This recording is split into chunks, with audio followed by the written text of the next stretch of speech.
My dear friend, आज मैं GK GS series के प्रैक्टिस सेट 4 के साथ आपके सामने उपस्थित हूँ। जैसा कि आप जानते हैं, मैं प्रत्येक दिन जीके जीएस सीरीज के सेट में 100 चुनिंदा क्वेश्चंस को कवर करता हूँ, जो एग्ज़ाम पॉइंट ऑफ व्यू से बहुत ही ज़्यादा इम्पोर्टेंट होते हैं। तो स्टार्ट करते हैं। निम्न में से किस अनुच्छेद को आपातकाल के दौरान निलंबित नहीं किया जा सकता है? अनुच्छेद 14, अनुच्छेद 19, अनुच्छेद 20 एंड अनुच्छेद 32। इसमें से आपको सही आंसर चूज करना है।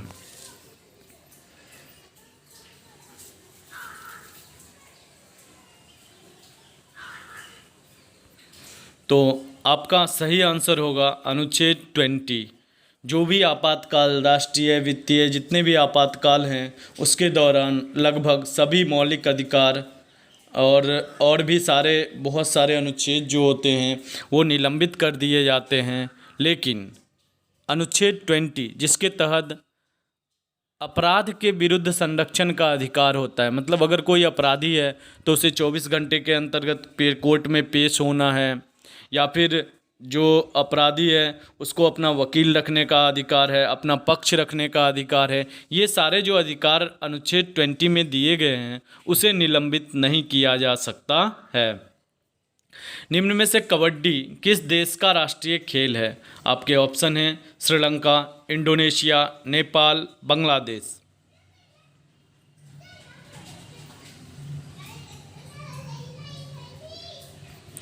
कबड्डी बांग्लादेश का राष्ट्रीय खेल है। डूबते हुए सूरज का देश किसे कहा जाता है? नॉर्वे को, जापान को, जर्मनी को, इनमें से कोई नहीं।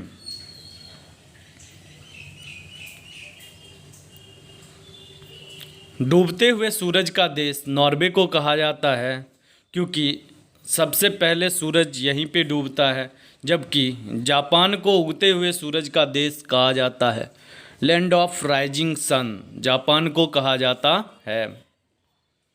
भारत में मृत्युदंड के मामले में क्षमा करने का अधिकार किसके पास होता है? आपके ऑप्शंस हैं भारत के मुख्य न्यायाधीश के पास, राष्ट्रपति के पास, प्रधानमंत्री के पास या संसद के पास।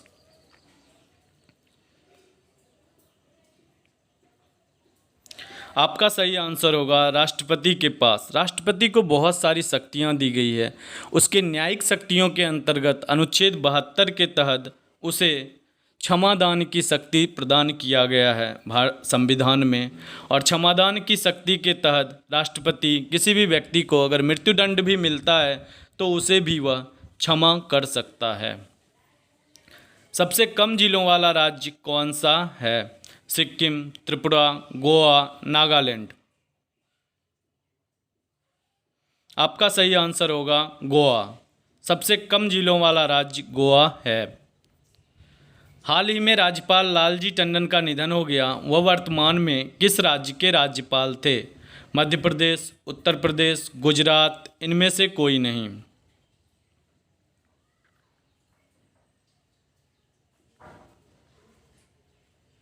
आपका सही आंसर होगा मध्य प्रदेश। लालजी टंडन, जिनका लंबी बीमारी के कारण निधन हो गया, वो मध्य प्रदेश के राज्यपाल थे। मानव खोपड़ी में क्रेनियम या कपाल की कितनी हड्डियां होती है? आप जरा क्वेश्चन को समझने का प्रयास कीजिए। मानव खोपड़ी में 2 तरह की हड्डियां होती है, एक फेशियल बोन होता है, एक क्रेनियम बोन होता है। मैं क्रेनियम बोन की बात कर रहा हूँ। क्रेनियम बोन में कितनी हड्डियां होती है? आपका ऑप्शन है 7, 8, 9, 10।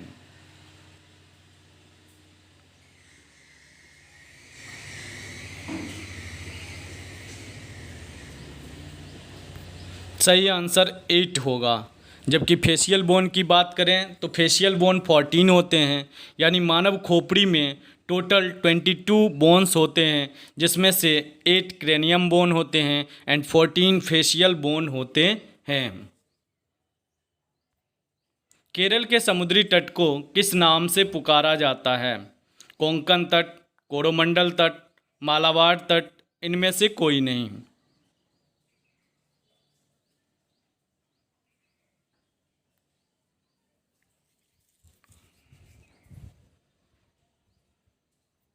आपका सही आंसर होगा मालाबार तट।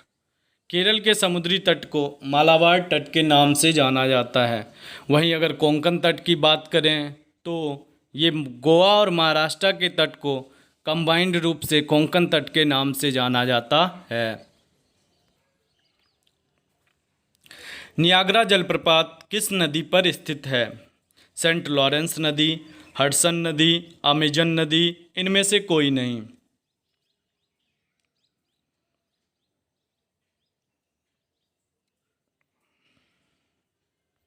नियाग्रा जलप्रपात सेंट लॉरेंस नदी पर स्थित है। मैंने इससे पहले के सीरीज में आपसे क्वेश्चन पूछा था कि दक्षिण भारत का नियाग्रा वाटरफॉल किसे कहा जाता है। अगर आपको नहीं मालूम हो तो आप मेरे पिछले सीरीज को देखिए।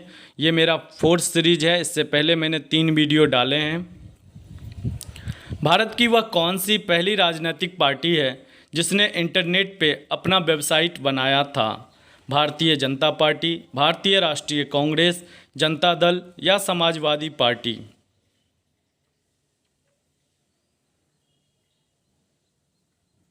आपका सही आंसर होगा भारतीय जनता पार्टी। यह पहली राजनीतिक पार्टी थी जिसने इंटरनेट पर अपना वेबसाइट बनाया था। आपसे अगर ये पूछा जाए भारतीय जनता पार्टी भाजपा की स्थापना कितने ईस्वी में हुई? 1980 ईस्वी में भाजपा की स्थापना हुई थी, जबकि भारतीय राष्ट्रीय कांग्रेस की स्थापना 1885 ईस्वी में एओ ह्यूम के द्वारा किया गया था। एलन ऑक्टेवियन ह्यूम के द्वारा भारतीय राष्ट्रीय कांग्रेस की स्थापना किया गया था। सुपर मॉम के नाम से किसे जाना जाता है? ये एक खिलाड़ी हैं जिन्हें सुपर मॉम के नाम से जाना जाता है। पीटी ऊषा, मैरी कॉम, यशोदाबाई, इनमें से कोई नहीं।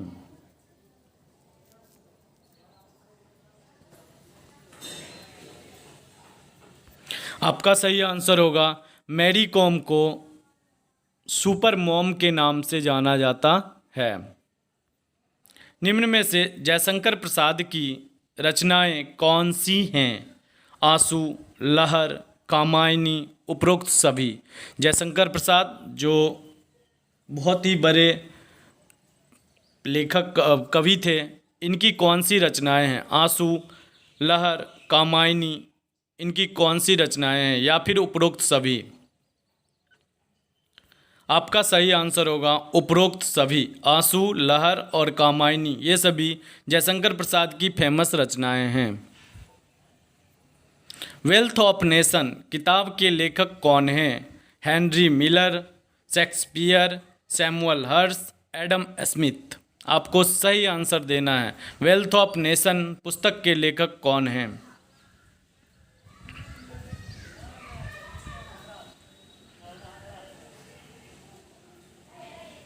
आपका सही आंसर होगा एडम स्मिथ, जिन्हें वेल्थ ऑफ नेशन पुस्तक के लिए जाना जाता है। इसरो की स्थापना कब हुई थी? 15 अगस्त 1959 को, 15 अगस्त 1969 को, 26 जनवरी 1959 को, 26 जनवरी 1969 को।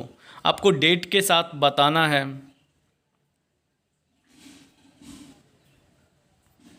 तो इसका सही आंसर होगा 15 अगस्त 1969 को इसरो की स्थापना हुई थी। इसरो का full form Indian Space Research Organisation है। इसका हेडक्वार्टर बेंगलुरु में है और इसके जो हेड हैं वो के सिवन हैं।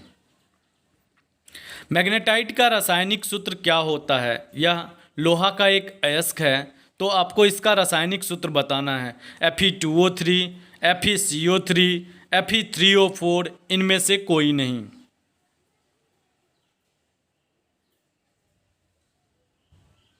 आपका सही आंसर होगा Fe3O4। मैग्नेटाइट का रासायनिक सूत्र Fe3O4 होता है। हाइड्रोजन की खोज किसने की थी? हेनरिक हर्ट्ज ने, जॉन डाल्टन ने, जेसी बोस ने, हेनरी कैवेंडिश ने।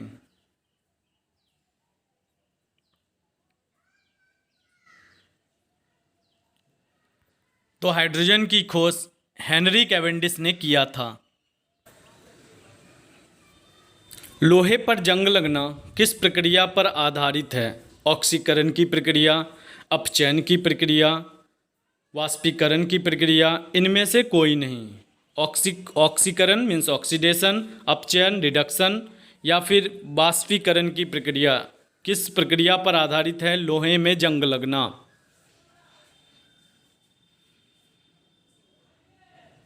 आपका सही आंसर होगा ऑक्सीडेशन।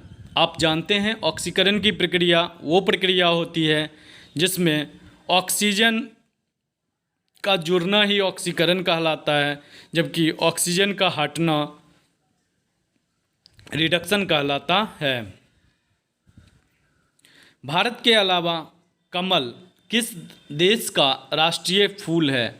नेशनल फ्लावर जो है इंडिया का वो तो कमल है ही, और किस देश का कमल राष्ट्रीय फूल है? न्यूजीलैंड का, इटली का, वियतनाम का, इनमें से कोई नहीं।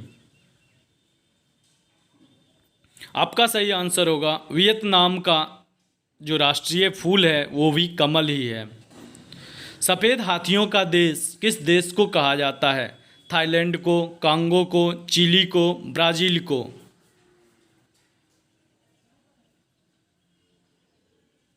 आपका सही आंसर होगा थाईलैंड को सफ़ेद हाथियों का देश कहा जाता है। दुनिया का सबसे ऊंचा युद्ध मैदान कौन सा है? पानीपत का मैदान, हल्दी घाटी का मैदान, सियाचिन ग्लेशियर, इनमें से कोई नहीं। देखिए मैं थोड़ा ऑप्शन इजी सेट करता हूँ क्योंकि मेरा मोटो आपको डिमोरलाइज करना नहीं है, मेरा मोटो आपको क्वेश्चंस को बताना है, इसीलिए मैं इसमें इजी को ऑप्शन सेट करता हूँ जिससे आप आसानी से क्वेश्चन को टिक आउट कर पाएँ। बट थोड़ा ट्विस्टेड रहता है ऑप्शंस एग्ज़ाम में। तो दुनिया का सबसे ऊंचा युद्ध स्थल मैदान कौन सा है? सियाचिन ग्लेशियर आपका सही आंसर होगा। प्रशांत महासागर का चौराहा किस द्वीप को कहा जाता है? फिजी द्वीप को, लक्षद्वीप को, हवाई द्वीप को, इनमें से कोई नहीं।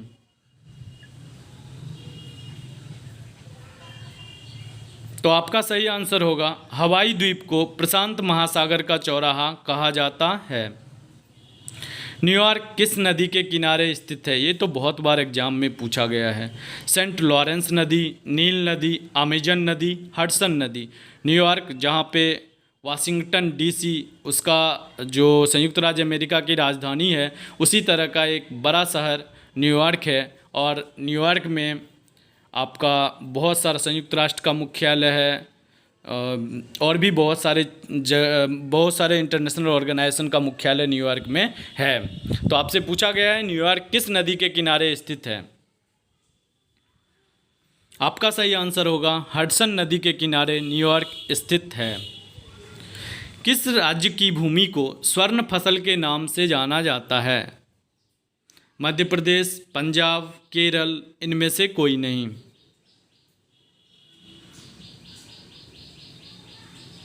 आपका सही आंसर होगा पंजाब को स्वर्ण फसल की भूमि के नाम से जाना जाता है। दुनिया का सबसे महंगा दूध किस पशु का होता है? गाय का, बकरी का, शेरनी का? ऑब्वियसली ये शेरनी का ही होगा। हम कितनी हड्डी के साथ जन्म लेते हैं? मतलब जिस समय इन्फेंट होते हैं, जिस समय हम बच्चे होते हैं, उस समय हमारे शरीर में कितनी हड्डियां होती है? 213, 208, 206 या 300?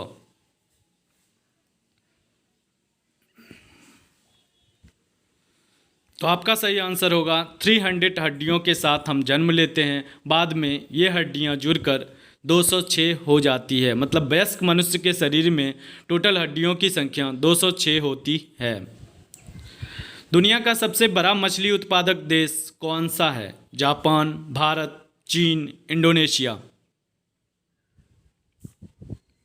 सबसे बड़ा मछली उत्पादक देश आपका सही आंसर होगा चीन। दुनिया का सबसे बड़ा मछली उत्पादक देश चीन है। भारत का स्विट्जरलैंड किसे कहा जाता है? लद्दाख को, कश्मीर को, शिमला को, रुद्रप्रयाग को?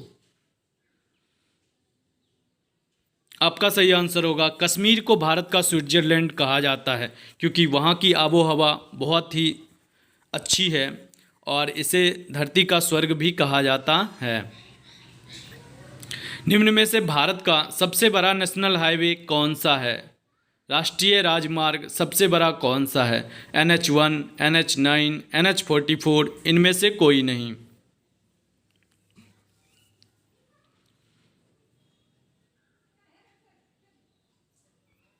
आपका सही आंसर होगा NH44, जो कि भारत का सबसे बड़ा नेशनल हाईवे है। ये लेंथ के हिसाब से है। ग्रेट हिमालयन राष्ट्रीय पार्क को यूनेस्को की विश्व धरोहर सूची में किस वर्ष शामिल किया गया था? इससे पहले के सीरीज में मैंने पूछा था कि महाबोधि मंदिर को यूनेस्को की विश्व धरोहर सूची में किस वर्ष शामिल किया गया था। आपको अगर नहीं मालूम हो तो आप मेरा पहला सीरीज जस्ट 3 जो है प्रैक्टिस सेट 3 उसको देखिए। ग्रेट हिमालयन राष्ट्रीय पार्क यूनेस्को की विश्व धरोहर सूची में किस वर्ष शामिल किया गया? 2013, 2014, 2015, 2019 में कब शामिल किया गया था? ग्रेट हिमालयन नेशनल पार्क को यूनेस्को की विश्व धरोहर सूची में 2014 में शामिल किया गया था। दक्षिण भारत का स्वर्ण मंदिर किस मंदिर को कहा जाता है? कांचीपुरम मंदिर को, कोणार्क मंदिर को, महालक्ष्मी मंदिर को, इनमें से कोई नहीं। आप जानते हैं गोल्डन टेम्पल अमृतसर में है। उसी तरह से दक्षिण भारत का स्वर्ण मंदिर गोल्डन टेम्पल किसे कहा जाता है? कांचीपुरम मंदिर, कोणार्क मंदिर, महालक्ष्मी मंदिर, इनमें से कोई नहीं। आपका सही आंसर होगा महालक्ष्मी मंदिर को दक्षिण भारत का स्वर्ण मंदिर कहा जाता है। उत्तर प्रदेश के लखनऊ जिले में स्थित बड़े इमामबाड़े का निर्माण किसने करवाया था? शाहजहां ने करवाया था, औरंगजेब ने करवाया था, नवाब आसफ उद्दौला ने करवाया था, इनमें से कोई नहीं।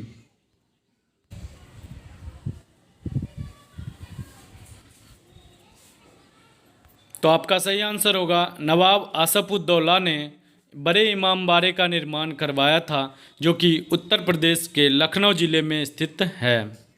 फतेहपुर सिकरी किस जिले में स्थित है? फतेहपुर सिकरी जो अकबर ने अपनी राजधानी भी बसाई थी, फतेहपुर सिकरी में अपनी दूसरी राजधानी, तो वो फतेहपुर सिकरी किस जिले में स्थित है?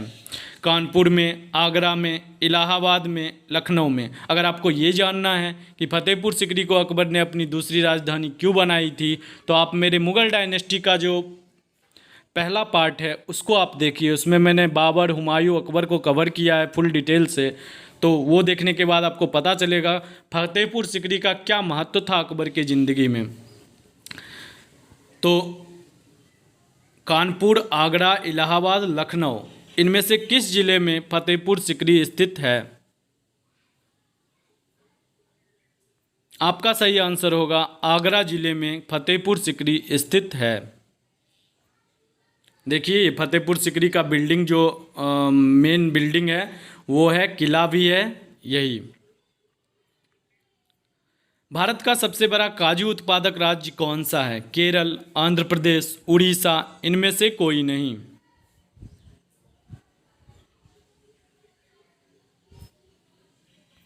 आपका सही आंसर होगा केरल। भारत का सबसे बड़ा काजू उत्पादक राज्य केरल है। स्वतंत्रता संग्राम में शहीद होने वाले पहले मुस्लिम क्रांतिकारी कौन थे? सबसे पहली बार कौन मुस्लिम शहीद हुए थे? टीपू सुल्तान, बहादुर शाह जफर, आसफुल्ला खान, इनमें से कोई नहीं।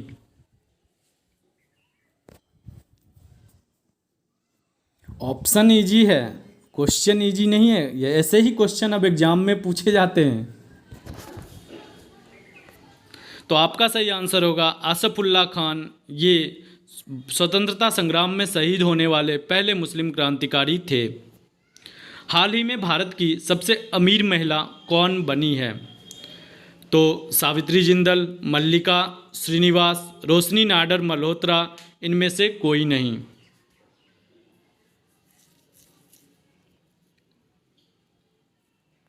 आपका सही आंसर होगा रोशनी नाडर मल्होत्रा। ये शिव नाडर की बेटी हैं और एचसीएल कंपनी की अभी ये सीईओ हैं।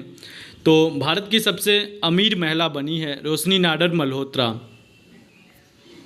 देख लीजिए इनका पिक्स। भारत का जेम्स बॉन्ड किसे कहा जाता है? अजीत डोभाल, नरेंद्र मोदी, जयशंकर प्रसाद, इनमें से कोई नहीं। किन्हें भारत का जेम्स बॉन्ड कहा जाता है?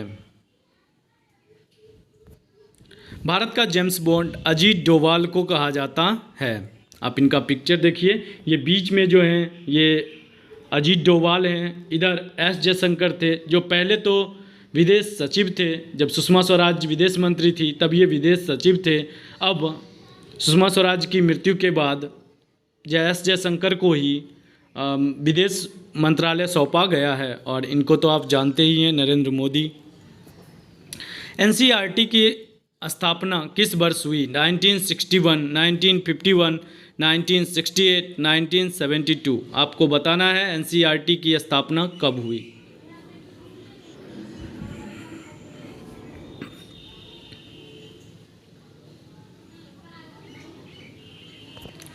तो एनसीईआरटी की जो स्थापना हुई है वो 1961 में हुई थी।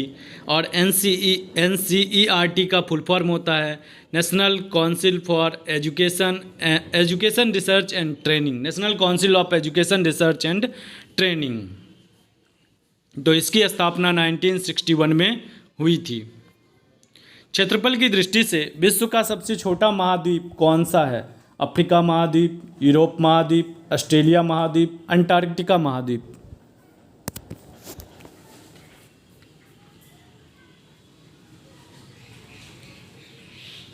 आपका सही आंसर होगा ऑस्ट्रेलिया महाद्वीप क्षेत्रफल की दृष्टि से सबसे छोटा महाद्वीप है। गाय किस देश का राष्ट्रीय पशु है? बस ऑप्शन से ही आपको चूज करना है, नेपाल का, थाईलैंड का, इटली का, इनमें से कोई नहीं।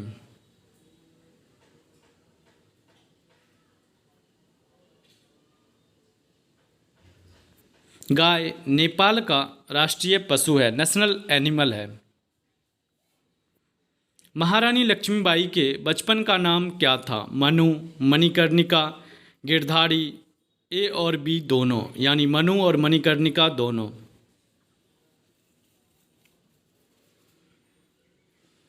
आपका सही आंसर होगा मनु और मणिकर्णिका, ये दोनों ही नाम लक्ष्मीबाई के बचपन का नाम था। संसार में सबसे तेजी से बढ़ने वाला पौधा कौन सा है? केले का वृक्ष, बांस का वृक्ष, बरगद का वृक्ष, इनमें से कोई नहीं।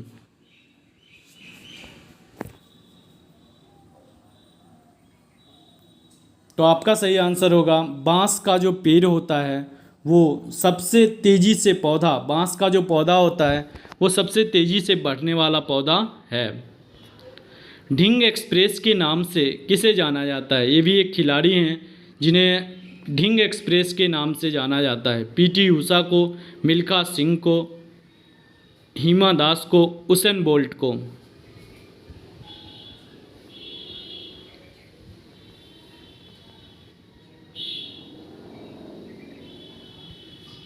आपका सही आंसर होगा हिमा दास, इन्हें ढिंग एक्सप्रेस के नाम से जाना जाता है। मिल्खा सिंह, इन्हें फ्लाइंग सिख के नाम से जाना जाता है। पीटी ऊषा, इन्हें उड़न परी के नाम से जाना जाता है। तो ढिंग एक्सप्रेस के नाम से किसे जाना जाता है? हिमा दास को ढिंग एक्सप्रेस के नाम से जाना जाता है। निम्न में से सिंधु घाटी सभ्यता का प्रमुख बंदरगाह कौन सा था? सिंधु घाटी सभ्यता के डिफरेंट स्थल हैं, धौलावीरा, रंगपुर, लोथल, कालीबंगन। और सिंधु घाटी सभ्यता से आपके पीसीएस लेवल के एग्ज़ाम में जो लोक सेवा आयोग का एग्ज़ाम होता है उससे एक ना एक क्वेश्चन देखने को मिलते ही हैं। तो यहाँ पे आपका प्रश्न है कि सिंधु घाटी सभ्यता का प्रमुख बंदरगाह कौन सा था? धौलावीरा, रंगपुर, लोथल या कालीबंगा।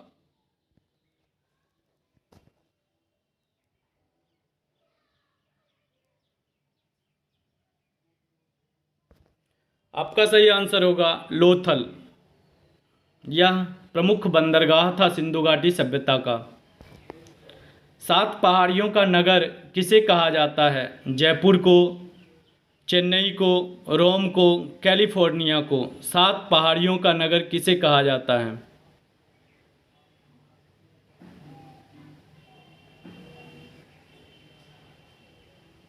आपका सही आंसर है, रोम को 7 पहाड़ियों का नगर कहा जाता है। इटली की राजधानी रोम है। यूरोप का भारत किस देश को कहा जाता है? मतलब यूरोप में भारतीय आबादी ज़्यादा हैं या भारत जैसी संस्कृतियाँ वहाँ पनपी हैं, इसीलिए यूरोप का भारत किस देश को कहा जाता है? इटली को, जर्मनी को, ब्रिटेन को, पुर्तगाल को? आपका सही आंसर होगा, इटली को यूरोप का भारत कहा जाता है। दुनिया का सबसे छोटा लिखित संविधान किस देश का है? स्वीडन का, कनाडा का, ऑस्ट्रेलिया का, मोनाको का?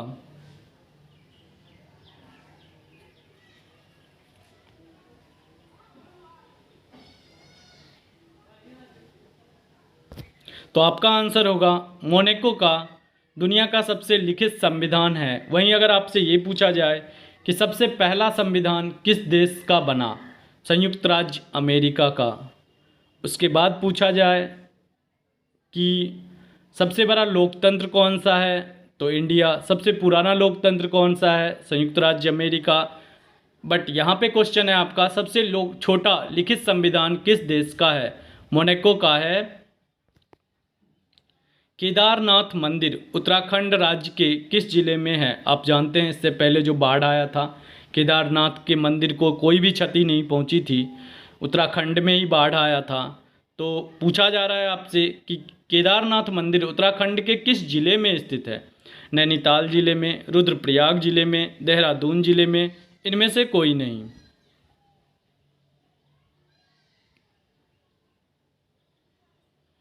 आपका सही आंसर होगा, रुद्रप्रयाग जिले में केदारनाथ मंदिर स्थित है। थिम्फू थिम्फू किस देश की राजधानी है? भूटान की, मालदीव की, इजराइल की, इनमें से कोई नहीं। तो आपका सही आंसर होगा, थिम्फू भूटान की राजधानी है। वहीं पे मालदीव की राजधानी माले है। इजराइल की राजधानी जेरूशलेम या यरूशलेम है। भारत का सबसे साफ नदी कौन सा है? ये क्वेश्चन शायद इंटरेस्टिंग है। साफ नदी, सबसे साफ नदी, गंगा नदी, बेतवा नदी, उमंगोट नदी, इनमें से कोई नहीं।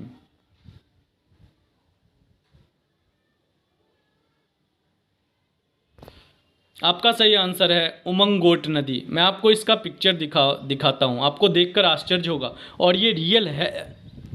आज भी ये नदी इतनी ही स्वच्छ है क्योंकि वहाँ के लोग इस नदी को भगवान समझते हैं और उसमें कोई भी कचरा नहीं फेंकते हैं।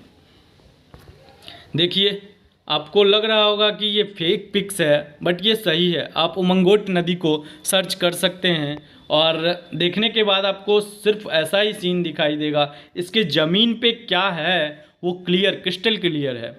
और ये नाव आपको जो दिख रहा है, लग रहा है ये ग्राफिक्स का पिक्स है, बट ऐसा नहीं है, ये रियल सीन है। ताजमहल का पूर्वगामी किस मकबरे को कहा जाता है? आप ध्यान रखिएगा, ताजमहल की फूहर नकल में नहीं कर रहा हूँ, 2 क्वेश्चंस यहाँ से बनते हैं। ताजमहल का पूर्वगामी किस मकबरे को कहा जाता है? हुमायूं के मकबरे को, कुतुबुद्दीन ऐबक के मकबरे को, बाबर के मकबरे को, इनमें से कोई नहीं।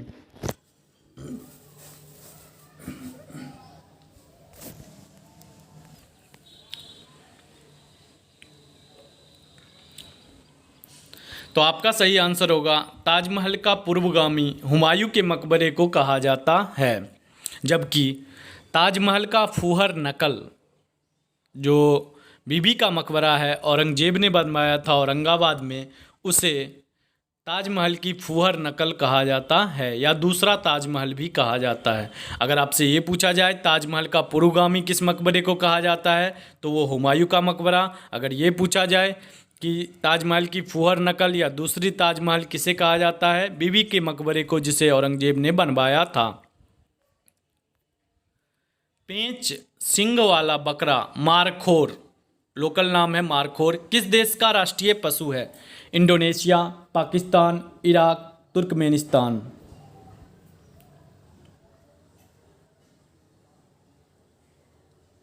आपका सही आंसर होगा पाकिस्तान का। पेंच सींग वाला बकरा मारखोर या पाकिस्तान का राष्ट्रीय पशु है। मैं आपको ज़रा पिक्स दिखाता हूँ।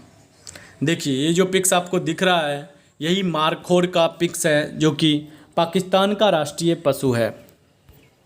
भारत का सबसे बड़ा हिंदू मंदिर किस राज्य में स्थित है? उड़ीसा में, केरल में, तमिलनाडु में, महाराष्ट्र में। याद रहे, सबसे बड़ा हिंदू मंदिर। तो आपका सही आंसर होगा विश्व का दूसरा और भारत का सबसे बड़ा हिंदू मंदिर जो है ये श्रीरंगनाथ स्वामी मंदिर तमिलनाडु के तिरुचिरापल्ली जिले में स्थित है, जो कि विष्णु मंदिर है। श्रीरंगनाथ स्वामी मंदिर जो कि विश्व का दूसरा और भारत का सबसे बड़ा हिंदू मंदिर है। तो श्रीरंगनाथ स्वामी मंदिर आप देख सकते हैं कितना सजा हुआ है, और ये द्रविड़ शैली में जो भी मंदिरें बनती है दक्षिण भारत की वो द्रविड़ शैली में होती है, और उत्तर भारत की जो भी मंदिरें बनती है वो नागर शैली में होती है। किस देश के राष्ट्रपति का कार्यकाल 1 वर्षों का होता है? सिर्फ 1 वर्ष का कार्यकाल होता है। फिलीपींस के, स्विट्जरलैंड के, जर्मनी के या इनमें से कोई नहीं। आपका सही आंसर होगा स्विट्जरलैंड के राष्ट्रपति का कार्यकाल सिर्फ 1 वर्षों का होता है। वहीं पे अगर संयुक्त राज्य अमेरिका के राष्ट्रपति का कार्यकाल पूछें तो वो 4 साल का होता है। अगर भारत के राष्ट्रपति का कार्यकाल पूछें तो वो 5 साल का होता है। भारत में राष्ट्रपति बनने के लिए मैक्सिमम एज क्या है? कोई भी लिमिट नहीं है। कितनी बार बन सकता है ये भी लिमिट नहीं है, जबकि अमेरिका में राष्ट्रपति बनने का जो लिमिट है वो 2 ही बार है। कोई भी व्यक्ति 2 बार चुनाव जीतकर राष्ट्रपति बन सकता है। भारतीय इतिहास के किस काल को भारत का स्वर्ण युग कहा गया है? मुगल काल को, गुप्त काल को, मौर्य काल को, हड़प्पा काल को। भारतीय इतिहास का स्वर्ण युग गुप्त काल को कहा गया है। अगर आपको गुप्त काल के बारे में डिटेल स्टडी करना है तो आप मेरे वीडियो को देख सकते हैं, प्लेलिस्ट में है जो हिस्ट्री फॉर कंपटीशन प्लेलिस्ट मैंने बनाया है, उसमें आपको गुप्त काल के बारे में पूरी जानकारी मिलेगी। सबसे पहले ही लाइन में मैंने ये बताया है कि स्वर्ण युग क्यों कहा जाता है गुप्त काल को। नेत्रदान में नेत्र के किस भाग का दान किया जाता है? जो आप सुनते हैं नेत्रदान किया गया, उसमें नेत्र के हर एक पार्ट का यूज नहीं हो पाता है, सिर्फ एक पार्ट है जिसका दान किया जाता है। रेटिना का, कॉर्निया का, आइरिस का, इनमें से कोई नहीं। तो आपका सही आंसर होगा कॉर्निया का। नेत्रदान में नेत्र के किस भाग का दान किया जाता है? कॉर्निया का दान किया जाता है। निम्न में से किस 2 शहर को जुड़वा शहर कहा जाता है? भारत की बात हो रही है। न्यूयॉर्क और कैलिफोर्निया को, हैदराबाद और सिकंदराबाद को, भोपाल और इंदौर को, इनमें से कोई नहीं। आपका सही आंसर होगा हैदराबाद और सिकंदराबाद को जुड़वा शहर के नाम से जाना जाता है। भारत की सबसे अधिक मार्ग बदलने वाली नदी कौन सी है? सिंध नदी, कोसी नदी, गंगा नदी, ब्रह्मपुत्र नदी। आपका सही आंसर होगा कोसी नदी। कोसी नदी सबसे अधिक मार्ग बदलने वाली नदी है और इसी के कारण बिहार में हर साल बाढ़ आता है। इसे बिहार का शोक के नाम से भी जाना जाता है। लाइट ऑफ एशिया के नाम से किसे जाना जाता है? महात्मा गांधी को, महात्मा बुद्ध को, मोहम्मद साहब को, इनमें से कोई नहीं। आपका सही आंसर होगा महात्मा बुद्ध को लाइट ऑफ एशिया के नाम से जाना जाता है। एशिया की रोशनी के नाम से जाना जाता है।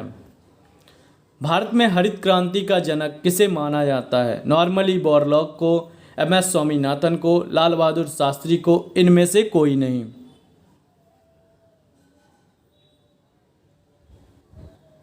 आपका सही आंसर होगा एम.एस. स्वामीनाथन को भारत में हरित क्रांति का जनक कहा जाता है। हरित क्रांति फसल उत्पादन से संबंधित होता है। वहीं पे अगर पूछा जाए कि श्वेत क्रांति का जनक किसे कहा जाता है? डॉक्टर वर्गीज कुरियन को भारत में भारत में श्वेत क्रांति का जनक किसे कहा जाता है?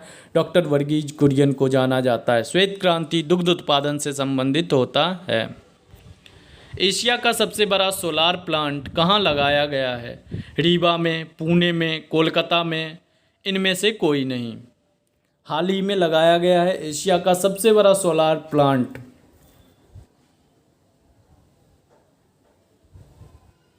आपका सही आंसर होगा रीवा में एशिया का सबसे बड़ा सोलार प्लांट लगाया गया है और ये मध्य प्रदेश में स्थित है। देखिए आपको ये सोलार प्लांट दिख रहा होगा, जहाँ तक नज़र डालिए वहाँ तक सोलार प्लांट ही दिखाई दे रहा है। यह एशिया का सबसे बड़ा सोलार प्लांट है। 750 मेगावाट का इसकी क्षमता है। भारत का सबसे बड़ा गुंबज, गोल गुंबज किस राज्य में स्थित है? तमिलनाडु में, उत्तर प्रदेश में, कर्नाटक में, इनमें से कोई नहीं। आपका सही आंसर होगा कर्नाटक में गोल गुंबज स्थित है। ज्योतिपुंज नामक किताब के लेखक कौन हैं? माखनलाल चतुर्वेदी, महादेवी वर्मा, नरेंद्र मोदी, इनमें से कोई नहीं। आपका सही आंसर होगा ज्योतिपुंज किताब के लेखक हमारे माननीय प्रधानमंत्री नरेंद्र मोदी जी हैं। सबसे ऊंचा जलप्रपात कौन सा है? चचाई जलप्रपात, चित्रकूट जलप्रपात, एंजल जलप्रपात, इनमें से कोई नहीं। विश्व का मैं बात कर रहा हूँ, विश्व का सबसे ऊंचा जलप्रपात कौन सा है? आपका सही आंसर होगा एंजिल जलप्रपात। यह विश्व का सबसे ऊंचा जलप्रपात है। देखिए इस जलप्रपात के सीन को आप देख सकते हैं। यह विश्व का सबसे ऊंचा जलप्रपात है। कौवा किस देश का राष्ट्रीय पक्षी है? नेपाल का, म्यांमार का, भूटान का, फिलीपींस का?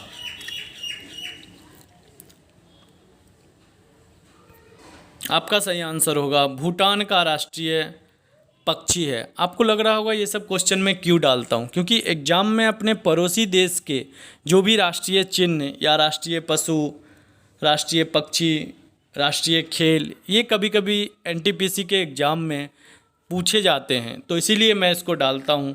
कौवा किस देश का राष्ट्रीय पक्षी है? भूटान का। निम्न में से संतरों की राजधानी किस नगर को कहा जाता है? इंडिया में ही है। मुंबई को, बैतूल को, नागपुर को, इनमें से कोई नहीं। नागपुर को ही ऑरेंज सिटी के नाम से जाना जाता है। यहाँ पे संतरों का सबसे ज़्यादा उत्पादन होता है। निम्न में से वह कौन सा पक्षी है जो धरती पर पैर नहीं रखता? कीवी पक्षी, हमिंग बर्ड, हरियल पक्षी, इनमें से कोई नहीं। आपका सही आंसर होगा हरियल पक्षी। यह एक ऐसा पक्षी है जो धरती पर पैर नहीं रखता है। आपको मैं इसका पिक्चर दिखाता हूँ। देखिए यही वो हरियल पक्षी है जो धरती पर पैर नहीं रखता है। वह कौन सा देश है जिसका प्रत्येक नागरिक सैनिक है? ये तो आपको पता ही होगा। इजराइल वह देश है जिसका प्रत्येक नागरिक सैनिक है।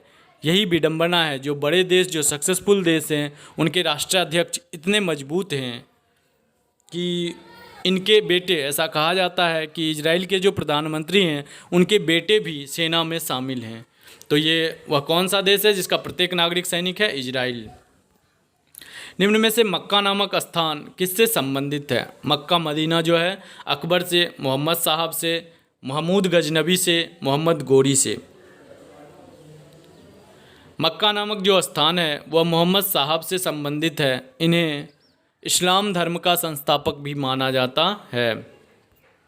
निम्न में से विश्व में ऊन का सबसे बड़ा उत्पादक देश कौन सा है? ऊन का, वुल का सबसे बड़ा उत्पादक देश कौन सा है? ऑस्ट्रेलिया, न्यूजीलैंड, भारत, इनमें से कोई नहीं। ऊन का सबसे बड़ा उत्पादक देश ऑस्ट्रेलिया है।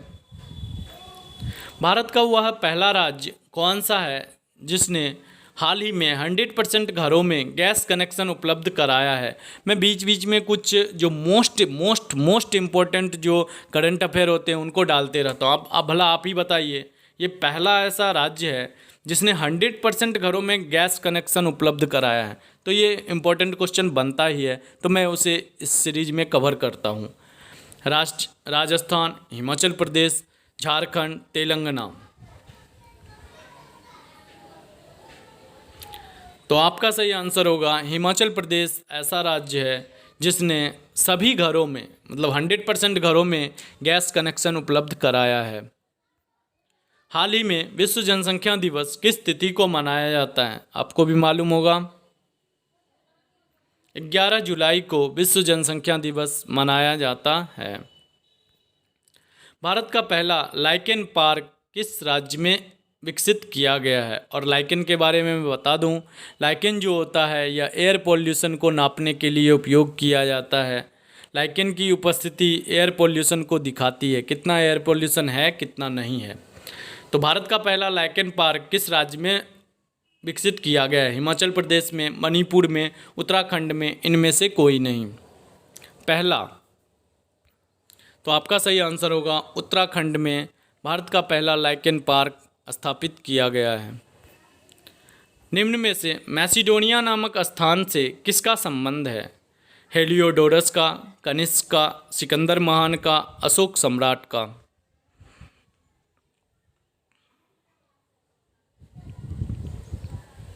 आपका सही आंसर होगा सिकंदर महान का। यह मैसिडोनिया का शासक था। पृथ्वी की त्रिज्या कितनी होती है? 6379 किलोमीटर, 6378 किलोमीटर, 6374 किलोमीटर, 6371 किलोमीटर। पृथ्वी की त्रिज्या, तो पृथ्वी की जो एवरेज त्रिज्या होती है वो 6371 किलोमीटर, 6371 किलोमीटर। भारतीय सिनेमा की पहली अभिनेत्री कौन थी? आपका ऑप्शन है दिव्या भारती, दीप्ति भटनागर, देविका रानी रोडिक, या इनमें से कोई नहीं, या देविका रानी पटेल भी आपको कहीं कहीं लिखा मिलेगा। आपका सही आंसर है देविका रानी रोडिक। लाल किला किन पत्थरों से मिलकर बना हुआ है? संगमरमर से, लाल बलुआ पत्थरों से, पक्की ईंटों से, या इनमें से कोई नहीं। तो आपका सही आंसर होगा लाल बलुआ पत्थरों से लाल किला बना हुआ है। कीवी किस देश का राष्ट्रीय पक्षी है? संयुक्त राज्य अमेरिका का, न्यूजीलैंड का, दक्षिण अफ्रीका का, इनमें से कोई नहीं। आपका सही आंसर होगा न्यूजीलैंड। कीवी न्यूजीलैंड का पक्षी है। बीबी के मकबरे का निर्माण किस शासक ने करवाया था? अभी मैंने बताया था ताजमहल की फूहर नकल कहा जाता है, दूसरा ताजमहल कहा जाता है। तो इसका निर्माण किस शासक ने करवाया था? शाहजहां ने, हुमायूं ने, औरंगजेब ने, इनमें से कोई नहीं। आपका सही आंसर होगा औरंगजेब ने बीबी के मकबरे का निर्माण करवाया था। निम्न में से संविधान निर्माण करने वाला प्रथम देश कौन सा था? ब्रिटेन, संयुक्त राज्य अमेरिका, न्यूजीलैंड, सोवियत संघ। आपका सही आंसर होगा संयुक्त राज्य अमेरिका। संविधान निर्माण करने वाला पहला देश था। पनामा नहर किन दो महाद्वीपों को जोड़ने का काम करती है? किन दो महाद्वीपों को जोड़ने का काम करती है? एशिया, अफ्रीका, उत्तरी अमेरिका, दक्षिणी अमेरिका, एशिया, यूरोप को, या इनमें से कोई नहीं। आपका सही आंसर होगा उत्तरी अमेरिका व दक्षिणी अमेरिका को जोड़ने का काम पनामा नहर करती है। संयुक्त राज्य अमेरिका के झंडे में कुल कितने तारे हैं? कभी आपने गौर किया है? ये एग्जाम का पूछा हुआ क्वेश्चन है। आपसे पूछा जाता है ओलंपिक के रिंग, ओलंपिक का जो सिंबल है उसमें कितने रिंग होते हैं? आज आप मुझे कमेंट करके ये बताइए कि ओलंपिक का जो सिंबल होता है उसमें कितने रिंग होते हैं, कितने छल्ले होते हैं। तो संयुक्त राज्य अमेरिका के झंडे में कुल कितने तारे होते हैं? 46, 47, 49, 50। आपका सही आंसर होगा 50। संयुक्त राज्य अमेरिका का जो झंडा होता है उसमें आप तारा देखते होंगे, वाइट रंग का स्टार बना हुआ होता है। उसमें कितने तारे होते हैं? 50 तारे होते हैं। देखिए, जिस क्वेश्चन को आप स्किप करते हैं या जो ज़्यादातर बुक में नहीं होता है, आजकल एग्ज़ाम का पैटर्न वही हो गया है, खास करके जीके के सेक्टर में। निम्न में से चांदी उत्पादन के लिए प्रसिद्ध देश कौन सा है? Brazil, Peru, Mexico, Australia. आपका सही आंसर होगा मैक्सिको। चांदी उत्पादन के लिए सबसे प्रसिद्ध देश है। दुनिया की सबसे शांत रेखा किसे कहा जाता है? निम्न में से दुनिया की सबसे शांत रेखा किसे कहा जाता है? 45 डिग्री उत्तरी अक्षांश को, 40 डिग्री उत्तरी अक्षांश को, 49 डिग्री उत्तरी अक्षांश को, इनमें से कोई नहीं। आपका सही आंसर होगा 49 डिग्री उत्तरी अक्षांश। 49 डिग्री उत्तरी अक्षांश दुनिया का सबसे शांत रेखा कहा जाता है। संयुक्त राज्य अमेरिका और कनाडा को विभाजित करती है, इसे ही दुनिया का शांत रेखा कहा जाता है। यहाँ से 2 क्वेश्चन बनते हैं। दुनिया का सबसे शांत रेखा किसे कहा जाता है? तो 49 डिग्री उत्तरी अक्षांश को कहा जाता है। और यह किसे किसे विभाजित करती है? तो संयुक्त राज्य अमेरिका और कनाडा को विभाजित करती है। बोकारो स्टील प्लांट किस राज्य में स्थित है? छत्तीसगढ़, झारखंड, कर्नाटक, मध्य प्रदेश। आपका सही आंसर होगा झारखंड। भारत का राष्ट्रीय जलीय जीव कौन सा है? नेलम्बो, न्यूसीफेरा, गॉर्टन, पावोक्स्टेटस, प्लाटानिस्टा, गंगेटिक। इनमें से कोई नहीं। ये सारे वैज्ञानिक नाम दिए गए हैं। अगर आपसे मैं सीधा लिख दूं कि गंगे डॉल्फिन, तो आप तुरंत उसको क्लिक कर देंगे कि यही राष्ट्रीय जलीय जीव है। पर अगर वैज्ञानिक नाम में दे दिया जाए तो आप 1 मिनट के लिए सोचते हैं, इसीलिए वैज्ञानिक नाम यहाँ पे दिए गए हैं। प्लाटानिस्टा गंगेटिका, यह गंगे डॉल्फिन, गंगा में जो डॉल्फिन होता है उसी का वैज्ञानिक नाम है। यह हमारा राष्ट्रीय जलीय जीव है। भोपाल शहर की ताज उल मस्जिद का निर्माण किसने करवाया था? भोपाल का ताज उल मस्जिद बहुत ही फेमस है, तो इसका निर्माण किसने करवाया था? शेरशाह सूरी ने, हुमायूं ने, नवाज शाहजहां बेगम ने, हामिदा बानो बेगम ने। आपका सही आंसर होगा नवाज शाहजहां बेगम ने भोपाल के ताज उल मस्जिद का निर्माण करवाया था। पर्वतवासी मनुष्य किस जनजाति के लोगों को कहा जाता है? पर्वतवासी मनुष्य कोल जनजाति के लोगों को, गोंड जनजाति के लोगों को, कोरकू जनजाति के लोगों को, इनमें से कोई नहीं। आपका सही आंसर होगा गोंड जनजाति के लोगों को पर्वतवासी मनुष्य कहा जाता है। यह मध्य प्रदेश की सबसे बड़ी जनजाति है। भारत में प्रतिवर्ष सुशासन दिवस किस तिथि को मनाया जाता है? 25 जनवरी को, 25 नवंबर को, 25 दिसंबर को या 25 जून को?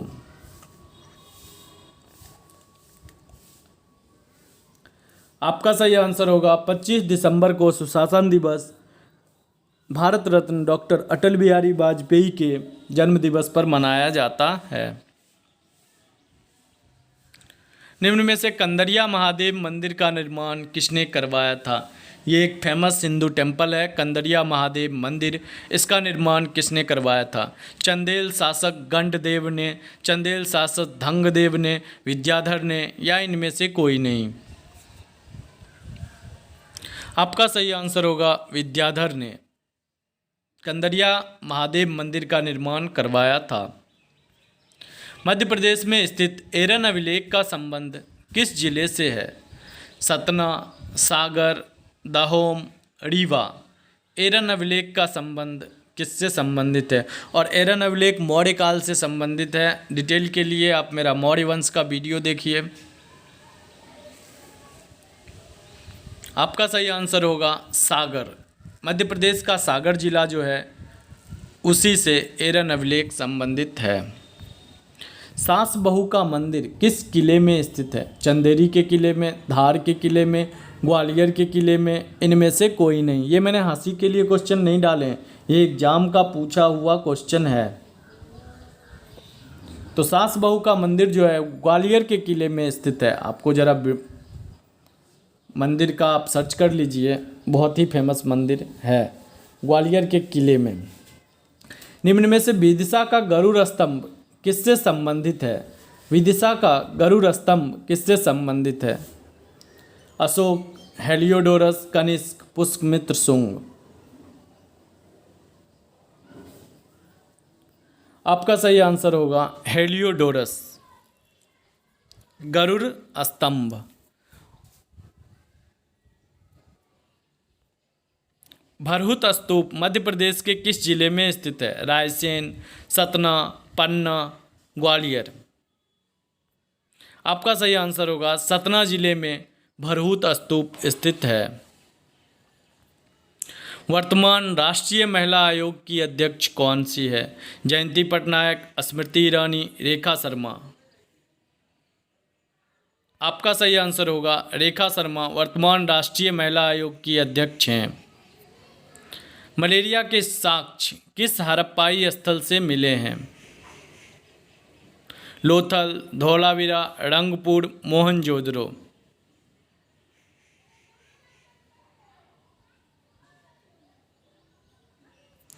आपका सही आंसर होगा मोहनजोदड़ो। देखिए, जब हड़प्पा की अंत के बारे में हम पढ़ते हैं, हड़प्पा सभ्यता का अंत कैसे हुआ, उसमें से कुछ इतिहासकारों का कहना है मलेरिया नामक एक भयंकर बीमारी के फैलने के कारण हड़प्पा सभ्यता का अंत हुआ। कुछ का कहना है कि बाढ़ के कारण उसका अंत हुआ। खैर जो भी हो, आपका यहाँ पे क्वेश्चन था कि मलेरिया के साक्ष्य किस हड़प्पाई स्थल से मिले हैं, तो वो मोहनजोदड़ो नामक हड़प्पाई स्थल से मिले हैं। इसका खोज जो किया था 1922 ईस्वी में रखाल दास बनर्जी ने किया था। अयोध्या में राम मंदिर का निर्माण किस शैली में किया जा रहा है? नागर शैली, द्रविड़ शैली, बेसर शैली, ए और बी दोनों की मिश्रित शैली। अभी जो 5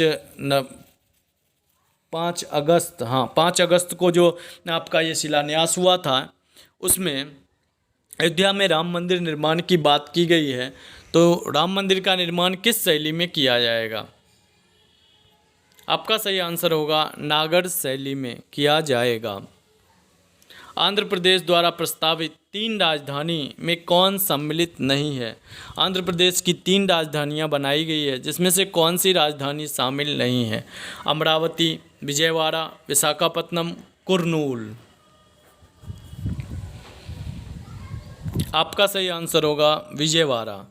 ये तीनों आंध्र प्रदेश की राजधानियां हैं, अमरावती, विशाखापत्तनम, कुर्नूल, जबकि विजयवाड़ा आंध्र प्रदेश की राजधानी नहीं है। आंध्र प्रदेश का एक फेमस सिटी है।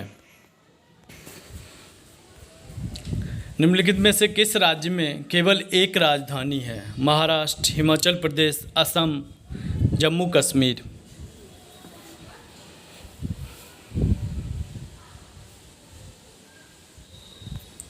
आपका सही आंसर होगा असम। असम की सिर्फ एक राजधानी है। बाकी यहाँ पे महाराष्ट्र की भी अब 2 राजधानियाँ बन चुकी है, एक नागपुर और एक मुंबई। हिमाचल प्रदेश की भी 2 राजधानी है और जम्मू कश्मीर की भी 2 राजधानी है। हाल ही में जम्मू कश्मीर का नया उपराज्यपाल किसे बनाया गया है? गिरीश चंद्र मुर्मू, आरिफ मोहम्मद खान, मनोज सिन्हा, आचार्य देवव्रत।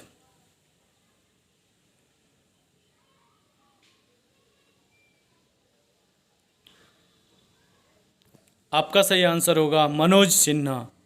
ये पूर्व में भारतीय रेल राज्य मंत्री थे। रेल राज्य मंत्री, मैं रेल मंत्री नहीं बोल रहा हूँ, वो तो पीयूष गोयल जी हैं। रेल राज्य मंत्री थे। तो जम्मू कश्मीर का नया उपराज्यपाल इन्हें ही बनाया गया है। निम्नलिखित में से कौन बक्सर के युद्ध में शामिल नहीं था? बक्सर का युद्ध 64 ईस्वी में 1764 ईस्वी में हुआ था। तो इसमें त्रिपक्षीय युद्ध 3 एक तरफ से थे और अंग्रेज एक तरफ से थे। तो इसमें से शाह आलम द्वितीय, मीर कासिम, वाजिद अली शाह, शुजाउद्दौला, इन सभी में से कौन थे जो बक्सर के युद्ध में शामिल नहीं थे?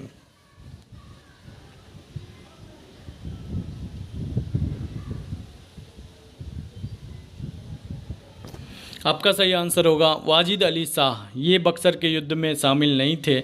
बक्सर का युद्ध शाह आलम द्वितीय, मीर कासिम, शुजाउद्दौला, ये तीनों की कंबाइंड सेना के साथ अंग्रेज़ों के बीच में हुआ था। लड़ाकू पेशवा के नाम से किसे जाना जाता है? लड़ाकू पेशवा। बालाजी विश्वनाथ, बालाजी प्रथम, बालाजी बाजीराव, बालाजी द्वितीय।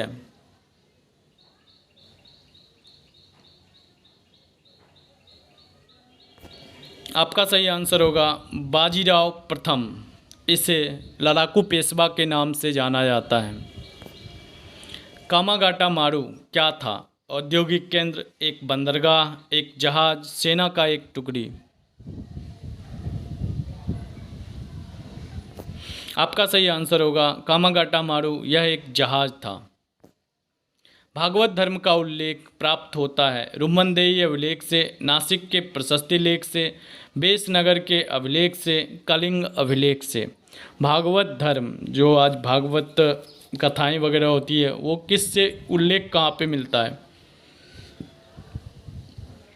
भगभद्र नाम के एक राजा थे जिन्होंने भागवत धर्म को प्रारंभ किया था। आपका सही आंसर होगा बेसनगर के अभिलेख से। विक्रमशिला विश्वविद्यालय के संदर्भ में कौन सा कथन सत्य नहीं है? इसकी स्थापना धर्मपाल ने 8वीं शताब्दी में की थी। यह बौद्ध धर्म के हीनयान संप्रदाय से संबंधित है। बख्तियार खिलजी ने इस विश्वविद्यालय को नष्ट कर दिया था। इनमें से कोई नहीं। आपका सही आंसर होगा यह बौद्ध धर्म के हीनयान नहीं, महायान संप्रदाय से संबंधित है। आपसे यहाँ पूछा जा रहा है कौन सा सत्य नहीं है, मतलब यही लाइन जो है यह बौद्ध धर्म के हीनयान संप्रदाय से है, ये गलत है। हीनयान नहीं, बौद्ध धर्म के महायान संप्रदाय से संबंधित है। बाकी सभी ऑप्शन सही हैं। इसकी स्थापना धर्मपाल ने 8वीं शताब्दी में किया था। अच्छा, अगर आपसे पूछा जाए कि नालंदा विश्वविद्यालय की स्थापना किसने किया था, तो वो कुमारगुप्त ने किया था। विक्रमशिला विश्वविद्यालय की स्थापना किसने किया था? धर्मपाल ने किया था। ये दोनों ही विश्वविद्यालय बिहार में स्थित हैं। विक्रमशिला विश्वविद्यालय भागलपुर के पास स्थित है, जबकि नालंदा विश्वविद्यालय नालंदा जिले में स्थित है। और बख्तियार खिलजी ने इस विश्वविद्यालय को नष्ट करवाया था, ये भी बात सही है। बौद्ध वृक्ष को किसके द्वारा कटवा दिया गया था?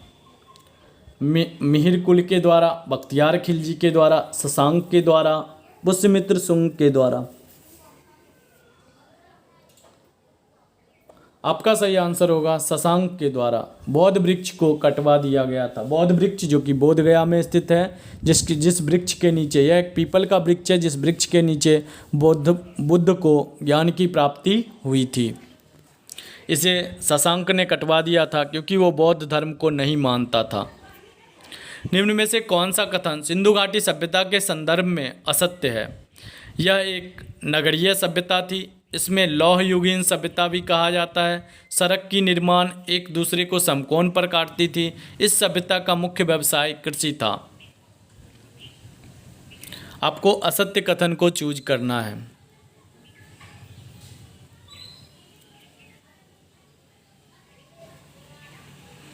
आपका सही आंसर होगा इसमें लौह युगीन सभ्यता भी कहा जाता है। सच तो ये है कि सिंधु घाटी सभ्यता, हड़प्पा सभ्यता में लोहा का खोज ही नहीं हुआ था, लोहा के बारे में पता ही नहीं था, तो ये लौह युगीन सभ्यता कैसे हो सकती है? इसीलिए यही असत्य होगा। बाकी सभी सही हैं। यह एक नगरीय सभ्यता थी। सड़कों के निर्माण, सड़क एक दूसरे को समकोण पर काटते थे, 90 डिग्री पे काटते थे, जो चौराहा बोलते हैं। इस तरह से उस समय भी हुआ करता था। इस सभ्यता का मुख्य व्यवसाय कृषि था। ये सारे कथन सही हैं, जबकि यह लौह युगीन सभ्यता कहा जाता है सिंधु घाटी सभ्यता को, यह गलत है। निम्नलिखित सूफीवाद के सिलसिले में कौन संगीत के विरुद्ध था? सूफीवादी संत जितने भी हुए हैं वो सभी गीत गाना के द्वारा अपने धर्म का प्रचार करते थे, परंतु एक उसमें ऐसा संत हुआ जो संगीत के विरुद्ध था। तो इसमें आपको देना है कि सूफीवाद का कौन सा सिलसिला चालू किया गया? चिश्ती सिलसिला, सुहरावर्दी सिलसिला, कादरिया सिलसिला, नक्शबंदी सिलसिला। तो आपका सही आंसर होगा नक्शबंदी सिलसिला। यह सूफी ऐसा सिलसिला था जिसमें संगीत का विरुद्ध था। तो आज के लिए इतना ही। मिलते हैं जीके जीएस सीरीज के प्रैक्टिस सेट 5 के साथ। ये तो 4 था, मिलते हैं प्रैक्टिस सेट 5 के साथ कल। और तब तक के लिए मैं आपको बता दूं, अगर आपने मेरे चैनल को सब्सक्राइब नहीं किया है तो ऐसे ही वीडियो पाने के लिए आप मेरे चैनल को सब्सक्राइब करें, वीडियो को ज़्यादा से ज़्यादा शेयर करें और नोटिफिकेशन बेल को दबा लें, जिससे समय समय पर मेरे द्वारा पोस्ट किए गए वीडियो आपको मिलते रहें।